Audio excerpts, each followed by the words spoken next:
ಗೋವಾದಲ್ಲಿ ಕನ್ನಡ ಭವನ ನಿರ್ಮಾಣವಾಗಬೇಕು ಎಂಬುದು ಬಹುವರ್ಷಗಳ ಬೇಡಿಕೆಯಾಗಿತ್ತು. ಕರ್ನಾಟಕ ಸರ್ಕಾರವು ಇದಕ್ಕೆ ಸಕಾರಾತ್ಮಕವಾಗಿ ಸ್ಪಂದಿಸಿ ಪ್ರಸಕ್ತ ವರ್ಷದ ಕರ್ನಾಟಕದ ಆಯವ್ಯಯದಲ್ಲಿ ಕರ್ನಾಟಕದ ಮುಖ್ಯಮಂತ್ರಿಗಳು ಕನ್ನಡ ಭವನ ನಿರ್ಮಾಣಕ್ಕೆ 5 ಕೋಟಿ ಮೀಸಲಿಟ್ಟಿದ್ದಾರೆ.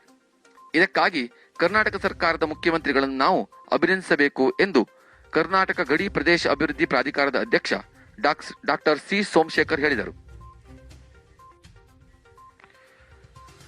ಗೋವಾದ ವಾಸ್ಕೋದಲ್ಲಿ ಭಾನುವಾರ ಕರ್ನಾಟಕ ವಿದ್ಯಾವರ್ಧಕ ಸಂಘ, ಕರ್ನಾಟಕ ಗಡಿ ಪ್ರದೇಶ ಅಭಿವೃದ್ಧಿ ಪ್ರಾಧಿಕಾರ, ಅಖಿಲ ಗೋವಾ ಕನ್ನಡ ಮಹಾಸಂಘ ಇವರ ಸಂಯುಕ್ತ ಆಶ್ರಯದಲ್ಲಿ ಆಯೋಜಿಸಿದ್ದ ಗಡಿನಾಡಲ್ಲಿ ಕನ್ನಡ ಜಾಗೃತಿ ಮತ್ತು ಸಾಂಸ್ಕೃತಿಕ ಸಂಭ್ರಮ ಕಾರ್ಯಕ್ರಮದಲ್ಲಿ ಮಾತನಾಡಿದ ಅವರು,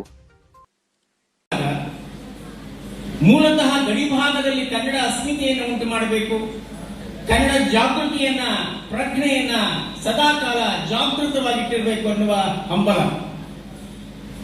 ಸುಮಾರು 63 ತಾಲೂಕುಗಳು ಕರ್ನಾಟಕದಲ್ಲಿ ಗಡಿ ಪ್ರಾಧಿಕಾರದ ವ್ಯಾಪ್ತಿಗೆ ಬರುತ್ತೆ.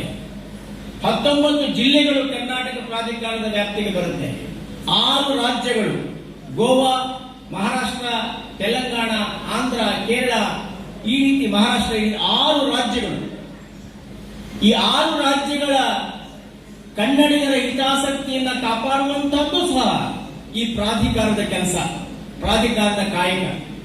ಈ ಹಿನ್ನೆಲೆಯಲ್ಲಿ ಈ ಗಡಿ ಭಾಗದಲ್ಲಿರುವಂತಹ ಕನ್ನಡದ ಶಾಲೆಗಳು, ಏಕೆಂದರೆ ಕನ್ನಡದ ಶಾಲೆಗಳಿಂದ ಅಕ್ಷರವನ್ನು ಕಲಿಸುವಂತಹ ಶಾಲೆಗಳು, ಏಕೆಂದರೆ ವಿಶೇಷವಾಗಿ ಕನ್ನಡ ನಾಡಿನಲ್ಲಿ ಜ್ಞಾನಕ್ಕೆ ವಿಶೇಷ ಮಹತ್ವ. ಅಲ್ಲಮ್ಮ ಪ್ರಭು ಹೇಳ್ತಾರೆ, ಹೇಮ ನಿನ್ನದಲ್ಲ ಭೂಮಿ ನಿನ್ನ, ಉಪಕರಣಗಳು, ಶೌಚಾಲಯಗಳು ಇವುಗಳನ್ನು ನಿರ್ಮಿಸಿ ಕೊಡತಕ್ಕಂತ ದೊಡ್ಡ ಜವಾಬ್ದಾರಿ ನಮ್ಮ ಮೇಲಿದೆ. ಈ ಹಿನ್ನೆಲೆಯಲ್ಲಿ ಈ ಪ್ರಾಧಿಕಾರ ಕಳೆದ 12 ವರ್ಷಗಳಿಂದ ಕೆಲಸ ಮಾಡ್ತಾ ಇದೆ. 1 ದಶಕ. ವಿದ್ಯಾವರ್ಧಕ ಸಂಘಕ್ಕೆ 132 ವರ್ಷ ಆದ್ರೆ ನಮ್ಮ ಪ್ರಾಧಿಕಾರ ಕೇವಲ 12 ವರ್ಷದ ಸಣ್ಣ ಶಿಶು. ಇದು ವೃದ್ಧರಾದಂತಹ ಆದರೂ ಚುರುಕಾಗಿ ಕೆಲಸ ಮಾಡುವ ವಿದ್ಯಾವರ್ಧಕ ಸಂಘದ ಜೊತೆ ಇವತ್ತು ನಾವು ಈ ಕಾರ್ಯಕ್ರಮವನ್ನು ಹಮ್ಮಿಕೊಂಡಿದ್ದೇವೆ.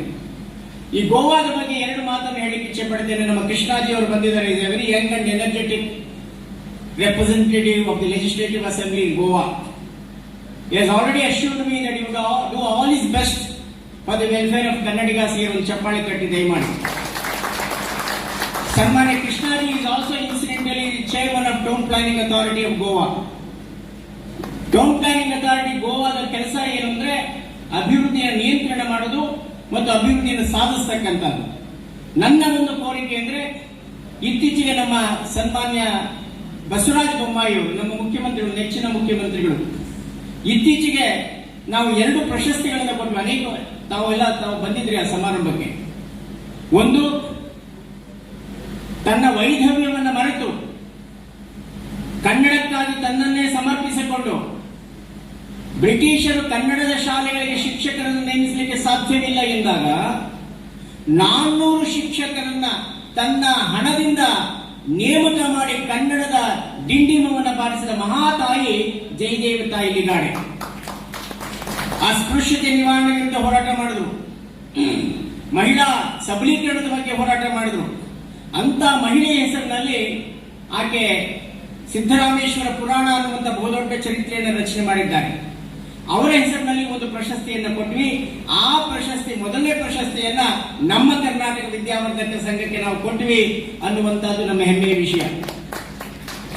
2ನೇದಾಗಿ, ಕೈಯಾರ ಕಿಂಗಿಣರೆ ಎನ್ನುವಂತಹ ಬೆಂಕಿ ಬಿದ್ದಿದೆ ಮನೆಗೆ ಓ ಬನ್ನಿ ಸೋದರರೇ ಅಂತ ಹೇಳಿ ಆಕ್ರಂದನವನ್ನು ವ್ಯಕ್ತಪಡಿಸಿದಂತಹ, ಅಳಲನ್ನ, ಆಕ್ರೋಶವನ್ನು ವ್ಯಕ್ತಪಡಿಸಿದ ಕೈಯಾರ ಕಿಂಗಿಣ ಹೆಸರಿನಲ್ಲೂ ಸಹ ನಾವು ಪ್ರಶಸ್ತಿ ಕೊಟ್ವಿ. ಆ ಸಂದರ್ಭದಲ್ಲಿ ಸನ್ಮಾನ್ಯ ಮುಖ್ಯಮಂತ್ರಿಗಳಿಗೆ ನಾವು ಒಂದು ಮನವಿಯನ್ನು ಸಲ್ಲಿಸಿದ್ವಿ. ಗೋವಾದಲ್ಲಿ, ಕಾಸರಗೋಡಿನಲ್ಲಿ, ಅಕ್ಕಲಕೋಟೆಯಲ್ಲಿ ಕನ್ನಡದ ಭವನಗಳು ನಿರ್ಮಾಣ ಆಗಬೇಕು ಅಂತ ಹೇಳಿ ಅದಕ್ಕೆ ಸಕಾರಾತ್ಮಕವಾಗಿ ಸ್ಪಂದಿಸಿ ಈ ವರ್ಷದ ಆಯವ್ಯಯದಲ್ಲಿ, ಕರ್ನಾಟಕದ ಆಯವ್ಯಯದಲ್ಲಿ ಸನ್ಮಾನ್ಯ ಮುಖ್ಯಮಂತ್ರಿಗಳು 5 ಕೋಟಿ ರೂಗಳನ್ನು ಈ ಭವನಕ್ಕೆ ಮೀಸಲಿಟ್ಟಿದ್ದಾರೆ. ಅದಕ್ಕಾಗಿ ನಾವು ಕರ್ನಾಟಕ ಸರ್ಕಾರದ ಮುಖ್ಯಮಂತ್ರಿಗಳನ್ನು ಅಭಿನಂದಿಸಬೇಕು. ಒಂದು, ಗೋವಾದಲ್ಲಿ ಕನ್ನಡ ಭವನ, ಮತ್ತೊಂದು ಕಾಸರಗೋಡಿನಲ್ಲಿ ಕೈಯಾರ ಕಿಂಗಿಣಿ ಹೆಸರಿನಲ್ಲಿ ಕನ್ನಡದ ಭವನ, ಮತ್ತೊಂದು ಅಕ್ಕಲಕೋಟೆಯಲ್ಲಿ ಜಯದೇವ ತಾಯಿ ಲಿಗಾಡೆ ಹೆಸರಿನಲ್ಲಿ ಕನ್ನಡ ಭವನ. ಈ 3 ಕನ್ನಡ ಭವನ ನಿರ್ಮಾಣ ಮಾಡಬೇಕಾಗಿದೆ.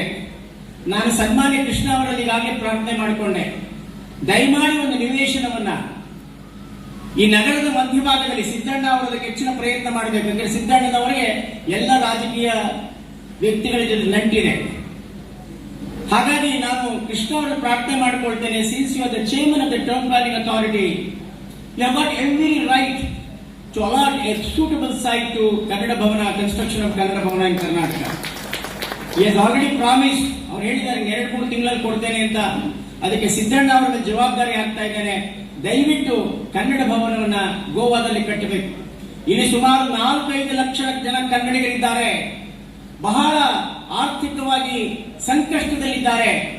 ಈ ಗೋವಾನ ಕಟ್ಟಿದವರು ಕನ್ನಡಿಗರು, ಗೋವಾದಲ್ಲಿನ ಕಾಯಕ ಜೀವಿಗಳು ಅಂದ್ರೆ ಕನ್ನಡಿಗರು.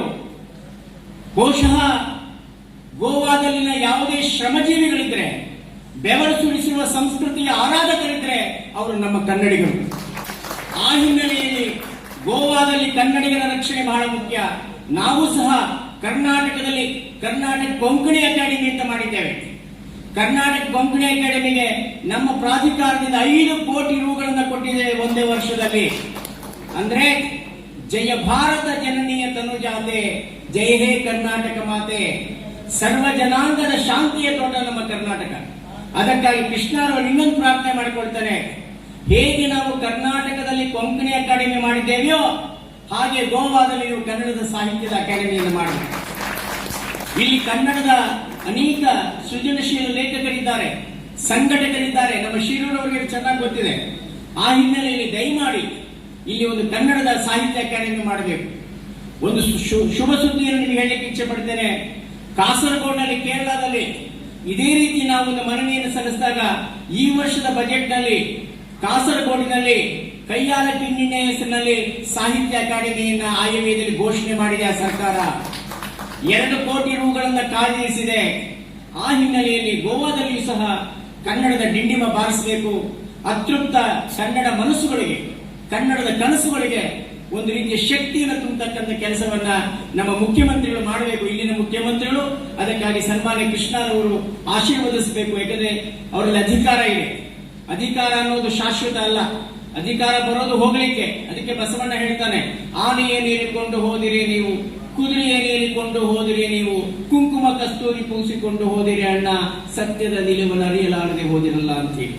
ಆ ಹಿನ್ನೆಲೆಯಲ್ಲಿ since he has got the power, since he has got the authority, this is the right time for him to accomplish the dreams of Kannadigas ಅನ್ನೋ ಮಾತನ್ನ ಈ ಸಂದರ್ಭದಲ್ಲಿ ಹೇಳ್ತಾ, ನಮ್ಮ ಜ್ಞಾನಪೀಠ ಪ್ರಶಸ್ತಿ ಪುರಸ್ಕೃತರು ಅವರು ಆರೋಗ್ಯ ಸರಿ ಇಲ್ಲ ಹೋಗುವಂತೆ ಮಾಡಿದ್ದಾರೆ.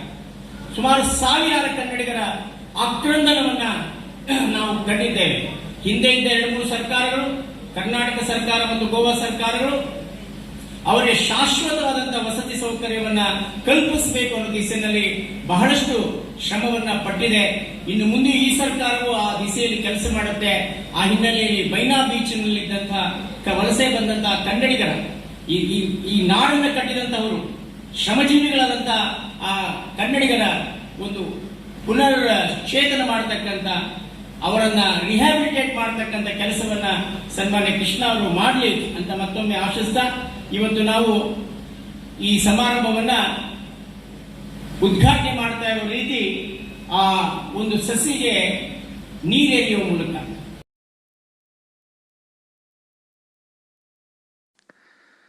ಸಮಾರಂಭದ ಉದ್ಘಾಟನೆ ನೆರವೇರಿಸಿ ವಾಸ್ಕೋ ಕ್ಷೇತ್ರದ ಶಾಸಕ दाजी कृष्णा सालकर मातनाड़ी उनको भवन से बोलना ठीक रहेगा और इनका हाथ अभी हम लोग बोला हम लोग लेबर क्लास है, अभी कन्नड़ समाज का लेबर क्लास में ही नहीं है, अभी कन्नड़ समाज के लोग हर क्लास में अभी ऊपर आए हैं।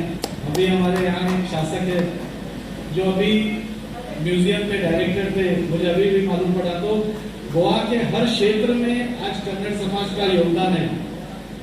गोवा के इकोनॉमी को बढ़ाने में योगदान जितना है उतना बाकी चीजों में भी बहुत योगदान है। इसीलिए आपने सभी कन्नड़ समाज के लोगों का थैंक यू बोलना चाहता हूँ कि आपके वजह से कहीं ना कोई गोवा में थोड़ा बल पड़ के ऊपर जा रहा है। मैं ज्यादा लंबा चौड़ा भाषण नहीं दूंगा, लेकिन कन्नड़ समाज के लोग हमारे साथ हर टाइम जुड़े हुए हैं। इवन जब भी मैं काउंसिलर था, नहीं तो मैं लास्ट टाइम भी इलेक्शन को रुका था और थोड़ा मत से हार गया, तभी भी हमारे साथ उतने ही फोर्स में थे और अभी भी हमारे साथ और ज्यादा तादाद में कन्नड़ समाज के लोग हमारे साथ जुड़े हुए हैं, हमारे साथ हैं। तो नेचुरली हमारा दायित्व बनता है कि उनको सपोर्ट करना, उनके जो विचार हैं उनको आगे बढ़ाना, समाज के लोगों को कहीं ना कहीं अच्छे स्तर पर लेके आना, ये हमारा कर्तव्य है। पिछले दिनों में 1-2-3 वाद विवाद हो गया कि कन्नड़ समाज के लोग गोवा में इलेक्शन लड़ रहे हैं, तो लड़ने का कि नहीं। तो हमारे पास भी प्रेस आए थे कि पूछने के लिए कन्नड़ समाज के लोग अभी गोवा के पॉलिटिक्स में आना चाहते हैं, तो आपको क्या लगता है? मैंने बोला बहुत अच्छा है। कोई भी अगर हमारा गोवा का इलेक्टेड कॉन्स्टिट्यूएंसी में इलेक्शन जिसका कार्ड है, वो किसी आदमी को हम लोग इलेक्शन को रोकने में हम लोग स्टॉप नहीं कर सकते हैं। और वो जब भी उसको कार्ड मिलता है तो ऑलमोस्ट गोवन हो जाता है।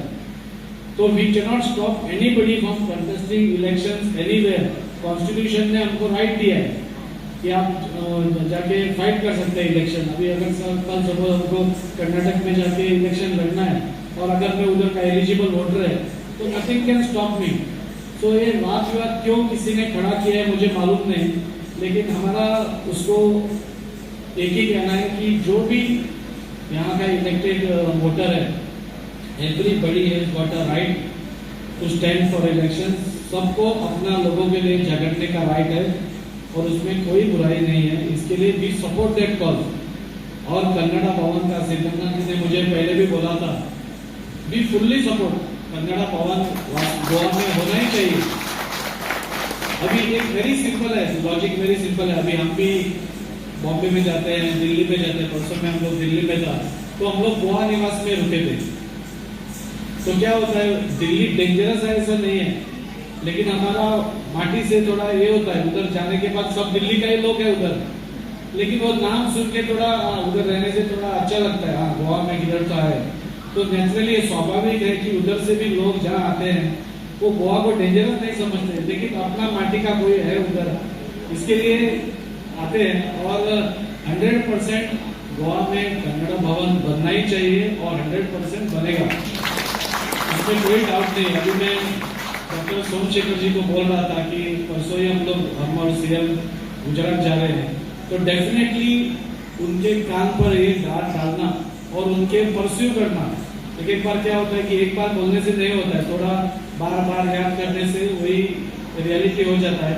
सो डेफिनेटली आपका ये काम में मेरा बहुत योगदान रहेगा और ये मेरा सौभाग्य रहेगा अगर कल उधर कन्नड़ का भवन आता है, तो ये हमारा सौभाग्य रहेगा कि दाजी ने भी कुछ अपने समाज के लिए कुछ योगदान दिया करके। So you did not worry sir, या वी विल जितना हो सके हमसे हम लोग पूरा कोशिश करके ये भवन लाने का हम लोग कोशिश करेंगे। यहाँ सिद्धनाथ जी भी है, वो भी बहुत पॉलिटिक्स में है इधर गोवा के पॉलिटिक्स में भी, तो उनका भी सहयोग लगेगा। यहाँ के बहुत हमारे दोस्त भी है कन्नड़, हमारा गोवा से ज्यादा कन्नड़ समाज के लोग हमारे दोस्त है, पीछे सब बैठे हैं। मैं नाम नहीं लूंगा, किधर एक को मिस हो गया तो बाद में गड़बड़ हो जाएगा थोड़ा। तो इसके लिए कन्नड़ समाज का मैं बहुत बहुत आभारी हूँ। लास्ट इलेक्शन और ये इलेक्शन उनके लिए भी इजी नहीं था मुझे सपोर्ट करना। हमारा ऑपोजिशन जो था वो थोड़ा टेढ़ा आदमी था और वो उससे बावजूद वो लोग सब हमारे साथ, और कोई पैसे के लिए कोई खड़ा नहीं रह गया। एवरीबडी वॉज दिल से हमारे साथ जुड़ा हुआ था। इसीलिए हर कन्नड़ समाज के लोगों के साथ आज भी हम लोग वही प्रेम से हम लोग रहते हैं और आगे भी ऐसा ही चालू रहेगा। तो कन्नड़ समाज के लोगों के लिए जो भी करना है वो I will be the first person to go one way out एंड बाकी का यहाँ गोवा बोला तो एक वास्को बोला तो एक मिनी इंडिया है, यहाँ हर समाज के लोग रहते हैं, कन्नड़, तेलुगु, तमिल, मराठा सब है, पंजाबी। तो वेरी नाइस, आपका बहुत बहुत शुक्रिया, आप लोग मुझे यहाँ बुलाया करके और एक दो शब्द कहने के लिए बात किया। और आप निश्चिंत रहिए सर, चंद्रकांत जी भी बोल रहे थे बार बार। हाँ, मैडम ने और एक भी एक प्रपोजल दिया है। सो डेफिनेटली कन्नड़ स्कूल्स भी अगर पहला भवन करेंगे एक एक करके, व्हाटएवर इज देयर, जितना हो सकेगा, जितना हमारा बोलता है स्काई इज द लिमिट, जितना हम लोग रबर बैंड स्ट्रेच करने का उतना हम लोग स्ट्रेच करके आपको हेल्प करने का कोशिश करेगा। बहुत बहुत शुक्रिया। और बहुत बहुत माननीय व्यक्ति यहाँ है, उनके साथ भी बैठने का मुझे सौभाग्य मिलता है। भाई महोदय है, चंद्रकांत जी है, डॉक्टर सोमशेखर है, सभी है। मुझे लगता है कि मुझे ये सौभाग्य देने के लिए मैं कमेटी मेंबर्स और सभी का बहुत बहुत शुक्रगुजार हूँ। Thank you. ಮುಖ್ಯ ಅತಿಥಿಗಳಾಗಿ ಉಪಸ್ಥಿತರಿದ್ದ ಗೋವಾ ಕನ್ನಡ ಸಾಹಿತ್ಯ ಪರಿಷತ್ ಅಧ್ಯಕ್ಷ ಶ್ರೀ ಸಿದ್ದಣ್ಣ ಮೇಟಿ ಮಾತನಾಡಿ, ಎಳ್ಕೊಂಡು ಬರ್ಬೇಕಲ್ಲ ಮುಂದೆ, ಅದನ್ನ ಡಾಕ್ಟರ್ ಸೋಮಶೇಖರ್ ಸಾಹೇಬರು ಅತ್ಯಂತ ಅಚ್ಚುಕಟ್ಟಾಗಿ ಮಾಡ್ತಾ ಇದ್ದಾರೆ. ಅವರಿಗೆ ನನ್ನ ದೀರ್ಘದಂಡ ನಮಸ್ಕಾರಗಳನ್ನು ಹೇಳಲು ನಾನು ಇಷ್ಟಪಡ್ತಾ ಇದ್ದೀನಿ. ಹಾಗೆ ನಮ್ಮ ಚಂದ್ರಕಾಂತ್ ಬೆಲ್ಲದ ಗುರುಗಳು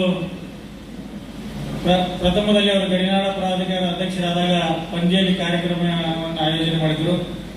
ಅಲ್ಲಿನೂ ಕೂಡ ಬಹಳ ಹೆಮ್ಮೆಯಿಂದ ಧಾರವಾಡ ಅಂದ್ರೆ ಬಹಳ ಗೋವಾದ ಮತ್ತು ಕರ್ನಾಟಕದಲ್ಲಿ ಧಾರವಾಡ ತವರು ಮನೆ ಗಂಡನ ಮನೆ ಹೆಂಗ್ ಸಂಬಂಧ ಇರ್ತೋ ಆ ತರ ಸಂಬಂಧಿಗಳು. ಯಾಕಂದ್ರೆ ಅಷ್ಟು ಇಲ್ಲಿ ಇರ್ತಕ್ಕಂಥ ಚಾರ್ಟೆಡ್ ಅಕೌಂಟ್ರು ಮತ್ತು ಇಂಜಿನಿಯರ್ಗಳು ಮತ್ತು ಪ್ರಿನ್ಸಿಪಾಲ್ರು, ಶಿಕ್ಷಣ ಎಲ್ಲದರಲ್ಲಿ ಒಂಥರ ಧಾರವಾಡದವರು ಇಲ್ಲಿ ಎಲ್ಲರಿಗೂ ಒಂದು ವಿದ್ಯೆಯನ್ನು ಕೊಡ್ತಕ್ಕಂಥ ಹಬ್ಬಗಳೋದ್ರಿಂದ ಗೋವಾದಲ್ಲಿ ವಿದ್ಯಾವಂತಕರು ಕನ್ನಡದವರು ಯಾರಾಗಿದ್ದಾರೆ ಧಾರವಾಡದವರು ತಿಳಿಸಿದ್ದಾರೆ ಇಲ್ಲಿ ಬಂದು.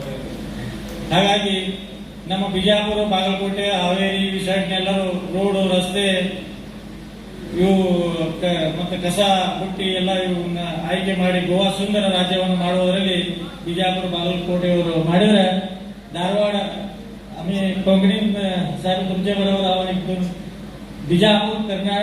बिजापूर बागलकोट हे लोक रोड आणि बिल्डिंग कन्स्ट्रक्शन इन्व्हॉल्व झाले तर धारवाड आणि हुबळी हावेरी लोक आमची विद्यार्थी अकाउंटंट आणि धारवाड इंजिनियर, डॅम, कालवे ऑल ते कांट्रिब्यूशन इन धारवाड ಈ ತರ ನಮ್ಮ ಕರ್ನಾಟಕದ ಧಾರವಾಡದ ಕಾಂಟ್ರಿಬ್ಯೂಷನ್ ಇತ್ತು.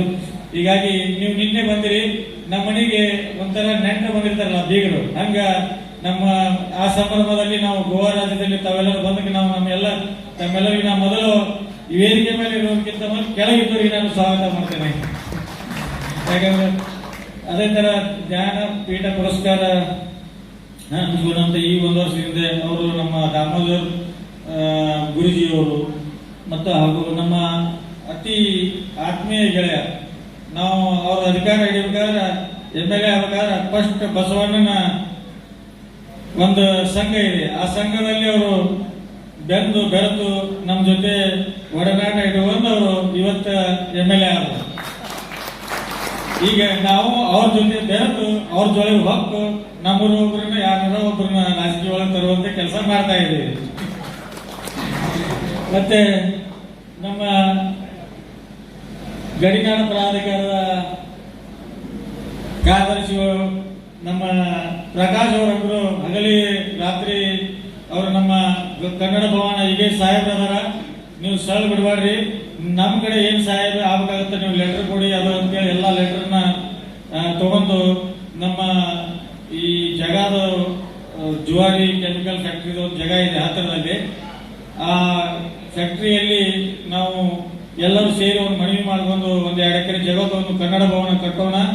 ಆಗ ನಮ್ಮ ದಾಜಿಯವರು ಹೇಳಿದ್ರು, ನಮಗ ಕನ್ನಡ ಭವನ ಯಾಕೆ ಕಟ್ಟಬೇಕಂದ್ರ ನಾವು ಒಬ್ಬ ಮನುಷ್ಯ ಹೆಂಗ ಅಲ್ಲಿ ನಮ್ಮವ್ರು ಅದರ ಅಂತ ಹೋದಾಗ ನಮ್ಗೆ ಧೈರ್ಯ ಬರ್ತೈತಿ. ಹಂಗ ಕರ್ನಾಟಕದವರು ಕನ್ನಡ ಭವನ ಐತಂದ್ರೆ ಧೈರ್ಯದಿಂದ ಬಂದು ಅವ್ರು ತಾವು ಇದ್ದು ನೋಡ್ಕೊಂಡು ಎಲ್ಲ ಪ್ರವಾಸೋದ್ಯಮ ಸ್ಥಾನ ನೋಡ್ಕೊಂಡು ಹೋಗುವಂತ ಒಂದು ಶಕ್ತಿ ಬರ್ತೈತಿ. ಹಂಗ ನಮ್ಮ ದಾರಿ ಸಾಗರ್ ಅವರು ದಿಲ್ಲಿ ಹೋದಾಗ ದಿಲ್ಲಿಯವ್ರು ನಮ್ಗೆ ಏನಂತ ಗೊತ್ತಿಲ್ಲ, ಆ ದಿಲ್ಲಿ ನಿವಾಸ ಗೋವಾ ನಿವಾಸ ಇದೆ, ಗೋವಾ ಸದನ ಇದೆ ಅನ್ನುವಂತ ಒಂದು ಧೈರ್ಯ ಇದೆ ಅಂತ ಹೇಳಿರಲ್ಲ. ಆತರ ನಮಗೂ ಕನ್ನಡ ಭವನಕ್ಕೆ ಒಂದು ಧೈರ್ಯದಕ್ಕೋಸ್ಕರ ನಮ್ಮ ಜನಗಳು ಬಂದು ಈ ಪ್ರವಾಸೋದ್ಯಮದಲ್ಲಿ ನಾವು ಇದನ್ನ ತಿರುಗಾಡಿ ವಾಸ್ತವ ಊರಿ ಇದ್ದು ಹೋಗ್ಬೇಕನ್ನುವಂತ ಒಂದು ಇದಕ್ಕಾಗಿ ಕನ್ನಡ ಭವನ ಬೇಕು.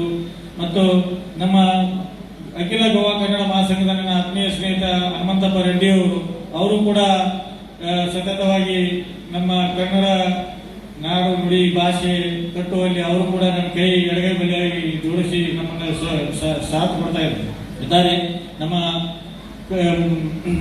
ವಿದ್ಯಾವರ್ಧಕ ಸಂಘದ ಕಾರ್ಯದರ್ಶಿಗಳು ಮತ್ತು ನಮ್ಮ ಶಂಕರಣ್ಣ ಮಹಾರಾಷ್ಟ್ರವರು ಒಂದು ವಾರ ಆತು ನಿಮ್ಮನ್ನೆಲ್ಲರೂ ಅಕಾಮಡೇಷನ್ ಮಾಡೋದಕ್ಕೆ ನಿಮ್ಮನ್ನೆಲ್ಲರೂ ಮರಳಿ ಧಾರವಾಡಕ್ಕೆ ಮನಿ ಮುಟ್ಟಲಿದ್ದನ ಜವಾಬ್ದಾರಿ ನಂತರ ಸಿದ್ದನವ್ರೆ. ಅದಕ್ಕಾಗಿ ದಯವಿಟ್ಟು ನಿಮ್ಮ ಹತ್ರ ನಾವು ರಿಕ್ವೆಸ್ಟ್ ಮಾಡ್ಕೊಂತೀವಿ, ನಮ್ಗೆ ಒಳ್ಳೆ ಧಾರವಾಡ ತನ ಮುಟ್ಟಲಿ ನಾವು ಒಳ್ಳೇದಾಗಿ ಇರುವಾಗ ನಾವು ಹೆಸರು ಬರಬೇಕು. ಸಂಜೀವ್ ದುಮುಕ್ನಾಳ್ ಅವರು ಹೇಳಿದ್ರು, ಒಂದು ಕನ್ನಡ ಸಾಹಿತ್ಯ ಪರಿಷತ್ ಗೋವಾ ರಾಜ್ಯದಲ್ಲಿ ಅಧ್ಯಕ್ಷ ಮಾಡ್ತೀವಿ, ನೀನಾ ಅಂದ್ರು, ಎಲ್ಲ ನಾನಾ ಅದರ ಇನ್ನೊಬ್ರು ಯಾಕೆ ಬೆಳಿಬೇಕು ಬಾ. ಅಲ್ಲಿ ನಮ್ಮ ಭಜಂತ್ರಿ ದಿಲೀಪ್ ಭಜಂತ್ರಿ ಅವರು ಅದರ ಮತ್ತು ಇನ್ನೂ ಸಾಕಷ್ಟು ಜನ ಅದರ, ಅವ್ರಿಗೆಲ್ಲ ಅವ್ರಿಗೆ ನಾವು ಬೆಳೆಸೋಣ, ನಮ್ಮ ಜೊತೆ ಎಡಕ ಬಲಕ ಇಟ್ಕೊಳ್ಳೋಣ, ಕನ್ನಡ ನಾಡು ನುಡಿ ಮಕ್ಕಳ ಸಂಸ್ಕೃತಿ ಎಲ್ಲದೂ ಕಟ್ಟೋಣ. ನಾವು ಗೋವಾ ರಾಜ್ಯದಲ್ಲಿ ಗೋವಾ ಕನ್ನಡಿಗರು ಸಾಕಷ್ಟು ಜನ ಮೊನ್ನೆ ವಾದ ವಿವಾದ ಮಾಡಿದ್ರು, ಆದ್ರೆ ನಾನು ಗೋವಾ ಕನ್ನಡಿಗರು, ನೀ ಕರ್ನಾಟಕ ಕನ್ನಡಿಗ ಅಲ್ಲ ಅಂತ ಕೇಳಿದ್ರು. ಹಂಗೆ ಹೇಳಕ್ ಬರಲ್ಲ, ನನ್ನ ಜನ್ಮಭೂಮಿ ಅದೇದ್ರೆ ನನ್ನ ಕರ್ಮಭೂಮಿ ಗೋವಾ. ನಾವು ಹುಟ್ಟಿದ್ದು ಇಲ್ಲೇ ಬೆಳೆದದ್ದು ಹುಟ್ಟಿದ್ದು ಕರ್ನಾಟಕ, ಬೆಳೆದದ್ದು ಗೋವಾ. ಅದಕ್ಕಾಗಿ ನಾನು ಗೋವಾ ಕನ್ನಡಿಗನ ಅಂತ ಹೇಳಿದಾಗ ಅವ್ರು ಕೆಲವು ವಾದ ವಿವಾದ ಮಾಡಿದ್ರು, ಅವ್ರಿಗೆ ನಾವೆಲ್ಲ ತಿಳಿಗೊಳಿಸೋದಿಲ್ಲ.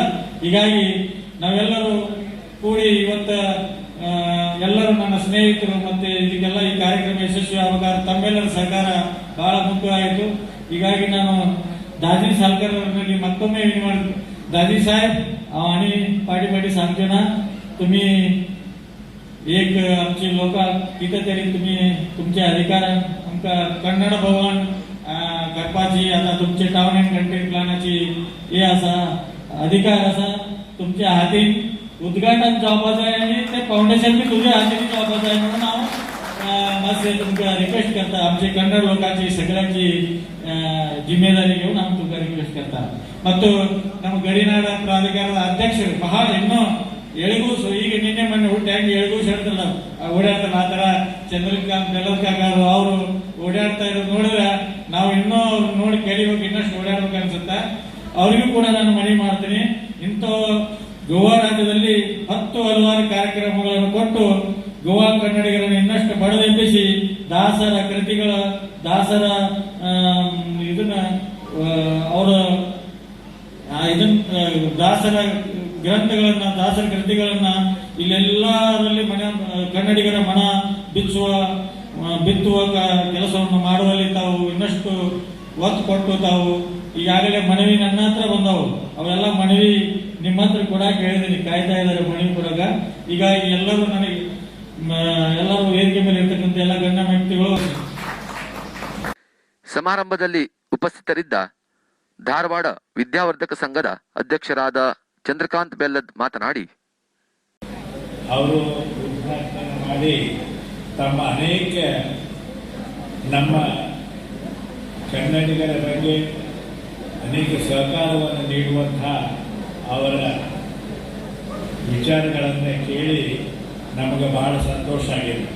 ಯಾಕಂದರೆ ನಮ್ಮ ಸೋಮಶೇಖರ್ ಅವರು ಅವರಿಗೆ ಈ ಭಾಗದ ಶಾಸಕರಾಗಿ ನೀವು ನಮ್ಮ ಗಡಿ ಪ್ರದೇಶ ಪ್ರಾಧಿಕಾರದ ಒಂದು ಅಪೇಕ್ಷೆ ಎತ್ತರ ಒಂದು ನಿವೇಶನವನ್ನು ಕೊಡಬೇಕು, ಅದು ಇಲ್ಲಿ ಕನ್ನಡಿಗರಿಗೆ ಮತ್ತು ಗೋವಾದಲ್ಲಿರುವಂತಹ ಎಲ್ಲದ ಬಾಂಧವ್ಯಗಳನ್ನು ಬೆಸುಗೆ ಮಾಡಲಿಕ್ಕೆ ಸಹಕಾರ ಆಗುತ್ತೆ. ಯಾಕಂದರೆ ಕನ್ನಡಿಗರು ಗೋವಾದಿಗರು ಒಬ್ಬರಿಗೊಬ್ಬರು ಸಹಯೋಗದಿಂದ ಕಾರ್ಯಕ್ರಮವನ್ನು ಗಡಿ ಪ್ರದೇಶ ಅಭಿವೃದ್ಧಿ ಪ್ರಾಧಿಕಾರ ಅಪೇಕ್ಷೆ ಪಡ್ತದೆ.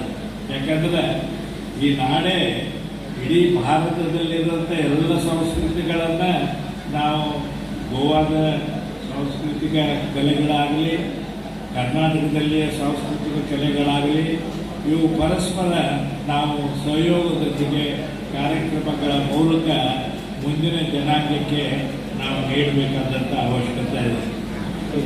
ಬಹಳ ದೊಡ್ಡ ನಮಗೆಲ್ಲ ಈ ಒಂದು ಕಾರ್ಯಕ್ರಮ ಮಾಡಲಿಕ್ಕೆ ಸಹಯೋಗ ಮಾಡಿದ್ದಾರೆ.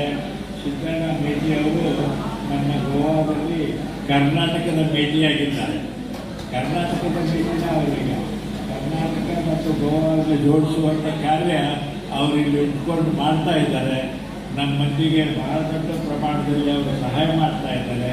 ಅವರಿಗೆಲ್ಲ ಉದ್ಯೋಗ ಅವಕಾಶ ನೀಡುವುದರ ಜೊತೆಗೆ ಈ ಜನರ ಜೊತೆಗೆ ಸಹಕಾರವನ್ನು ಪಡೆದು ಇದರ ಬೆಳವಣಿಗೆಯಲ್ಲಿ ನಮ್ಮ ಮೇಟಿಯವರ ಸಹಕಾರವು, ನಮ್ಮ ಜನರ ಕನ್ನಡಿಗರ ಸಹಕಾರವು ಗೋವಾದಲ್ಲಿ ಸಾಕಷ್ಟು ನಾವು ಮೊದಲಿನಿಂದಲೂ ನಾವು ಕಣಿವೆಯವರು ಮತ್ತು ಹಿಂದೆ ವಂದಿಸಿ ಈ ಕಾರ್ಯಕ್ರಮವನ್ನು ಇವತ್ತು ಬಹಳ ಸುಂದರವಾಗಿ ಏರ್ಪಡಿಸಿದ್ದಕ್ಕೆ ಸಹಕಾರ ನೀಡಿದಂತಹ ಎಲ್ಲ ನಮ್ಮ ಪದಾಧಿಕಾರಿ ಅಧಿಕಾರಿಗಳಿಗೆ ತಮಗೆ ವಂದಿಸಿ ನನ್ನ ನಾಲ್ಕು ಮಾತು ಮುಗಿಸ್ತಾ ಇದ್ದೇನೆ. ಈ ಸಂದರ್ಭದಲ್ಲಿ ಜ್ಞಾನಪೀಠ ಪ್ರಶಸ್ತಿ ಪುರಸ್ಕೃತರಾದ ದಾಮೋದರ್ ಮಾವ್ಜೋ, ಕರ್ನಾಟಕ ಪ್ರದೇಶ ಗಡಿ ಅಭಿವೃದ್ಧಿ ಪ್ರಾಧಿಕಾರದ ಕಾರ್ಯದರ್ಶಿ ಪ್ರಕಾಶ್ ಮತ್ತಿಹಳ್ಳಿ, ಅಖಿಲ ಗೋವಾ ಕನ್ನಡ ಮಹಾಸಂಘದ ಅಧ್ಯಕ್ಷರಾದ ಹನುಮಂತಪ್ಪ ಶಿರೂರ್ ರೆಡ್ಡಿ, ಕರ್ನಾಟಕ ವಿದ್ಯಾವರ್ಧಕ ಸಂಘದ ಪ್ರಧಾನ ಕಾರ್ಯದರ್ಶಿ ಶಂಕರ್ ಹಲಗತ್ತಿ ಮತ್ತಿತರರು ಉಪಸ್ಥಿತರಿದ್ದರು. ಕಾರ್ಯಕ್ರಮದಲ್ಲಿ ಗೋವಾದ ವಿವಿಧ ಕನ್ನಡ ಸಂಘಟನೆಗಳ ಪದಾಧಿಕಾರಿಗಳು, ಕರ್ನಾಟಕ ವಿದ್ಯಾವರ್ಧಕ ಸಂಘದ ಪದಾಧಿಕಾರಿಗಳು, ಕನ್ನಡಿಗರು ಉಪಸ್ಥಿತರಿದ್ದರು. ಮಕ್ಕಳ ಸಾಹಿತ್ಯ ಪರಿಷತ್ನ ಗೋವಾ ಘಟಕದ ಮಕ್ಕಳಿಂದ ಸಾಂಸ್ಕೃತಿಕ ಕಾರ್ಯಕ್ರಮ ಜರುಗಿತು.